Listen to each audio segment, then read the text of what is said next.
Noong 1954, ilan sa pinakadakilang pisiko ng ika-20 siglo ay nagtipon para magtanghalian habang nagtatrabaho sa Los Alamos National Laboratory sa paggawa ng unang sandatang atomiko. Habang kumakain, nagbasa sila ng dyaryo at napansin ang guhit sa New Yorker tungkol sa mga alien mula sa unidentified flying object. Nagbiro sila tungkol sa mga alien. Pagkaraan ng ilang sandali ng pagninilay, tumingala si Enrico Fermi, isang kilalang Italianong pisiko, at nagtanong, "Nasaan ang lahat?" Tinawag itong Fermi Paradox at mananatiling palaisipan sa mga susunod na henerasyon ng pisiko. Ganito ang takbo ng kanyang pag-iisip.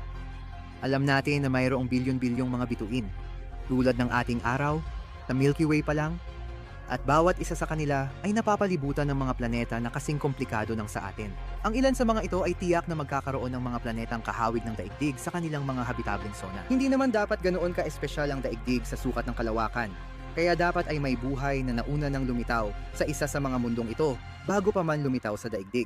Dahil napakatagal na ng kalawakan, kahit mahirap at mabagal ang interstellar na paglalakbay, dapat sanay nalibot at nakolonisa na ng mga advanced na sibilisasyon ang buong Milky Way bago pa lumitaw ang buhay sa daigdig. At gayunpaman, wala tayong kahit anong ebidensya na ito ay kailanman nangyari. Sa abot ng ating kaalaman, tayo lang ang tanging matalinong buhay sa universo. At iyan ang Fermi Paradox. Mayroong daan-daang mga mungkahing solusyon, pero hindi ko na kailangang isa-isahin ang lahat ng iyon. Ipapakita ko ang tatlong pinaka-promising na solusyon sa Fermi Paradox at ipapaliwanag ang isang bagay na madalas hindi napapansin sa paglutas nito. At itong hindi pagkakaintindihan na ito ang pinaniniwalaan kong susi sa pagsagot sa marahil pinakamahalagang tanong sa buong agham. Nasaan ang lahat? Kung iisipin, kung may sibilisasyon na 1,000,000 taon ang tanda kaysa sa atin, dapat ay nakita na natin ang presensya nila sa kalangitan. Ang unang solusyon na nais kong tingnan ay pinakakapani-paniwala base sa ebidensyang meron tayo ngayon. Maaaring nandito lang ang mga alien sa ating kalawakan. Ayaw lang talaga nilang matagpuan. Tinatawag itong Dark Forest Hypothesis o Quarantine Hypothesis at medyo nakakatakot ito. Una, dapat mong maintindihan ang timeline ng buhay sa kalawakan ayon sa alam natin. Ang Milky Way ay nabuo mga 13.6 bilyong taon na ang nakalipas nang mabuo ang unang bituin mula sa primordial na gas at gumana ng husto ang gravity. Ang estruktura ng kalawakan ay nadevelop sa loob ng 3-5 bilyong taon at naging katulad ng itsura nito ngayon, mga 10 bilyong taon na ang nakalipas. At sa kabila nito, aabutin pa ng karagdagang 5.5 bilyong taon bago magsimulang mabuo ang ating araw at lahat ng mga planeta. Mas mahaba pa ito kaysa tagal ng ating daigdig, kaya may panahon para sa banyagang sibilisasyon na mabuo bilyon-bilyong taon bago lumitaw ang buhay dito. Kaya kung ang kalawakan ay may bilyon-bilyong taon at bilyon-bilyong posibleng mga planetang may buhay, tiyak na dapat ay nag-evolve na ang buhay bago pa tayo umiral at nagpatuloy na umunlad ng higit pa sa ating teknolohikal na kakayahan. Dahil lamang sa nauna silang nagsimula at dahil napakalaki ng kanilang kalamangan, bilyon-bilyong taon, kahit pa ipagpalagay nating mas mabagal silang makapaglakbay sa kalawakan kaysa sa kaya natin ngayon, magkakaroon pa rin sila ng sapat na panahon para malibot ang buong kalawakan ng maraming beses. Sa tingin ko, ito ay isang malakas na argumento kung bakit dapat nag-evolve na ang buhay sa kalawakan bago tayo. Nasaan na kaya sila? Baka nagtatago lang sila. Pero bakit nila gagawin yun? Ibig kong sabihin, sigurado naman na sa paningin ng isang tagalabas, mukha tayong kalmado at mabait, di ba? Ayon sa Dark Forest Theory, nagtatago lang sila para sa sariling kaligtasan. Batay sa nalalaman natin sa sikolohiya ng paglago at pag-unlad ng sibilisasyon sa daigdig, malinaw na ang kolonisasyon at pagpapalawak ng sibilisasyon ay mapanganib na laro gamit ang mga sandata. At oo, ang mga alien at ang kanilang mga sibilisasyon ay maaaring hindi umunlad sa parehong paraan tulad natin dito sa daigdig. Maraming pilosopo at siyentipiko ang naniniwalang ang pundasyon ng mga katotohanang ito ay maaaring angkop sa lahat ng matalinong nilalang. Ang mga ideya ng pagpapanatili ng sarili, pag-aalaga sa iyong mga pangangailangan at kagustuhan, at ang pag-aakalang gagawin din ito ng ibang anyo ng buhay. Lahat ng mga salik na ito ay nagtutulak sa atin na maniwala na ang posibleng dagat ng mga sibilisasyon sa labas ay maaaring hindi ganoon kabait. At kaya, kung ang ibang mga sibilisasyon sa ating kalawakan ay napagtanto rin ito, baka nagtatago lang sila sa harap ng lahat. Tumigil na sila sa paggamit ng radyo para hindi mabunyag ang lokasyon sa mga mapanganib na dayuhan. Alam ko na agad ang iniisip mo. Dapat ba rin nating gawin yon? Ibig kong sabihin, halos 1 siglo na tayong nagpapalabas ng mga signal ng radyo papunta sa kalawakan. Kung may alien na nakikinig at naghahanap ng target sa loob ng 100 light years, madali nilang makita ang ating maliit na asul na mundo. Makatarungan ang mag-alala sa pagpapadala ng mensahe sa kalawakan, pero hindi ako nababahala sa komunikasyon sa radyo. Mahina na ang mga ito at lalo pang humihina sa paglipas ng panahon. Pero sulit na pag-isipan kung dapat pa ba nating ipagpatuloy ang pagpapalawak ng ating presensya sa labas ng mundo sa malapit na hinaharap. Ibig sabihin, sa loob ng susunod na 5 taon, gagawa na ang sangkatauhan ng unang totoong hakbang para tuluyang lisanin ang ating planeta. Ang pagtatayo ng isang base sa buwan na may permanenteng populasyon ng mga astronaut at pagkatapos ay pagtingin pa sa pagkolonisa ng Mars ay nag-iiwan sa atin ng isang kawili-wiling problema. Kung ipagpapatuloy natin ang landas na ito, tiyak na magpapatuloy tayo sa ganitong pagpapalawak. Simula sa solar system at pagkatapos, malamang, titingin pa tayo sa mga kalapit na planeta at sistema. Kung hindi tayo mag-iingat, maaari tayong malagay sa panganib na maging sobrang maingay o matapang para sa sarili. Tandaan, ang lohikang ito ay mula sa isang antropikong paraan ng pag-iisip. Maaaring nagugat ang mga psikolohikal na konklusyong ito mula sa ating mga karanasan sa kasaysayan. Simula panahon ng pangangaso hanggang paglawak ng mga sibilisasyong puno ng digmaan at pagdurusa. Maaaring ang tanging paraan para maging napaka-advance ng isang sibilisasyon ay kung sila ay umunlad na maging likas na mapayapa, iniiwasan ng alitan upang mapanatili ang kanilang pag-iral. Maaaring ang katahimikan ng universo ay senyales kung paano maiiwasan ng iyong sibilisasyon ang pagkawala. Bagamat ito ay isang nakakatakot na solusyon sa Fermi Paradox, hindi pa ito ang pinaka-nakakatakot na opsyon. Ngayon pag-usapan naman natin ang tungkol sa ilang nakakatakot na mga alien. Para sa akin, ang pinaka-nakakatakot na solusyon ay tayo lang ang nag-iisa. Ang buhay ay minsan lang lumitaw sa kasaysayan ng universo dito sa daigdig. At hindi natin alam kung bakit. Bago ka magkomento o batikusin, pakinggan mo muna ang solusyon. Nagsimula ang buhay dito sa daigdig 3.8 bilyong taon na ang nakalipas. At sa halos buong panahong iyon, 3 bilyong taon sa katunayan. Ganito lang ang itsura ng buhay.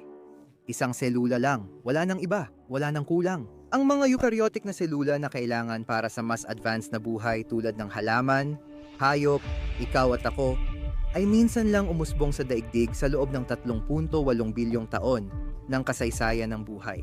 Kapag naiintindihan mo ang kontekstong iyon at iniisip ang lahat ng posibleng paraan na pwedeng gawing baog ng universo ang planeta, tulad ng gamma ray burst, asteroid, banggaan ng mga planeta, itim na butas, geomagnetic na bagyo, at iba pa, parang mas posible ang solusyon na yon.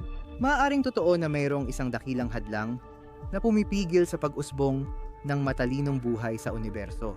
Tayo lang ang natatanging halimbawa ng buhay na nakatawid sa hadlang na yon. Maaaring ang hadlang ay evolusyonaryo, tulad ng pag-usbong ng eukaryotic na selula o teknolohikal, gaya ng paghati ng atomo o pagkakatuklas ng apoy. May isang sikat na kasabihan si Arthur C. Clarke na ganito ang sinasabi: maaaring tayo lang ang nag-iisa sa universo o hindi. Parehong nakakatakot ang dalawang iyon. At sa tingin ko, wala nang mas totoo pa roon. Dahil kung ganoon nga ang kaso, kung tayo lang ang nag-iisa sa universo, isipin mo ang bigat ng responsibilidad. Halos 14 bilyong taon nang umuunlad ang universo sa napakataas na antas. At sa wakas, may nabuo ng buhay sa isang planeta. Sandali, sinisira na nila ang kanilang mga planeta at mabilis nilang pinapatay ang iba't ibang uri ng buhay. Sa hypothesis na ito, nasa ating balikat ang buong responsibilidad ng universo. Mabigat yon, pero hindi naman kailangang ganoon ka-extreme. Maaaring may buhay sa ibang galaxy, pero masyado lang silang malayo para maging makatotohanan ang kolonisasyon. Lalo na't ilang bilyong taon pa lang ang lumipas.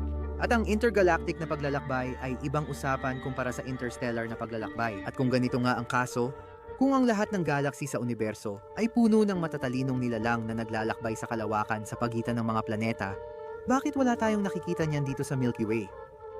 Ang sagot dito ay talagang survivorship bias lang. Kung totoo ito, sapat na ebidensya na ang ating pag-iral dito sa galaxy para masabi nating malamang ay nag-iisa lang talaga tayo dito sa Milky Way. Kung hindi, matagal na tayong nalipol ng mas advanced at matalinong nilalang bago pa tayo umabot dito. Para sa akin, maganda at elegante ang argumentong ito at may intelektual na bisa. Pero hindi ito nakakasatisfy. Para sa akin, ang susunod nating solusyon ang pinakamalamang at pinaka-misunderstood din. Ito ang malinaw na paliwanag kung bakit wala tayong ebidensya ng buhay mula sa ibang planeta. Luma na at masyadong nakasentro sa tao ang ating mga paraan ng paghahanap. Ibig sabihin nito, naniniwala ako na masyado tayong nakatutok sa paghahanap ng mga palatandaan ng buhay na kagaya ng ibinubunga ng isang sibilisasyong may teknolohiyang katulad ng sa atin, mga tao. Halimbawa, search for extraterrestrial intelligence. Ang paghahanap ng extraterrestrial intelligence ay nakatuon sa paghahanap ng buhay gamit ang pagsusuri ng radio wave mula sa malalapit na bituin. Para sa akin, wala itong saysay dahil tayo ay lumilipat na mula radio communications papuntang laser at fiber optics. At di pa lumilipas ang isang siglo. Dapat nating isipin na baka gawin din ng alien na sibilisasyon ang ginawa natin sa parehong bilis. Ibig sabihin, may napakaliit lang na bahagi ng kasaysayan ng bawat sibilisasyon kung kailan sila matutukoy sa pamamagitan ng radyo-komunikasyon. Tulad ng nabanggit, posibleng mas matagal nang narito ang mga advanced na sibilisasyon, daan-daang milyon o bilyong taon kaysa sa atin.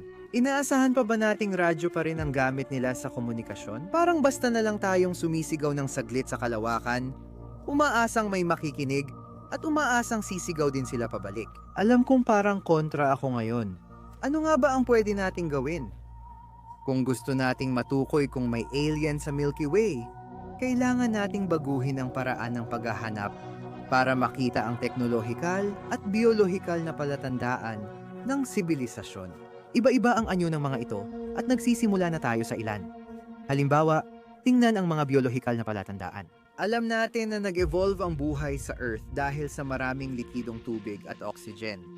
Kung titingnan natin ang liwanag ng bituin na dumadaan sa atmosfera ng isang exoplanet, makikita natin ang mga palatandaan na nagsasabi sa atin tungkol sa mga kemikal na mayroon sa planetang iyon. Ngayon, ang mga palatandaan tulad ng oxygen, methane, at carbon monoxide, dalawa ay senyales ng buhay.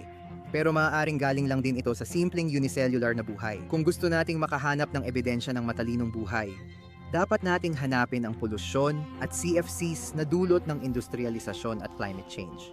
Kung makita natin ito sa exoplanet, malalakas itong teknolohikal na palatandaan ng buhay. Pero maaaring hindi ganoon kasimple.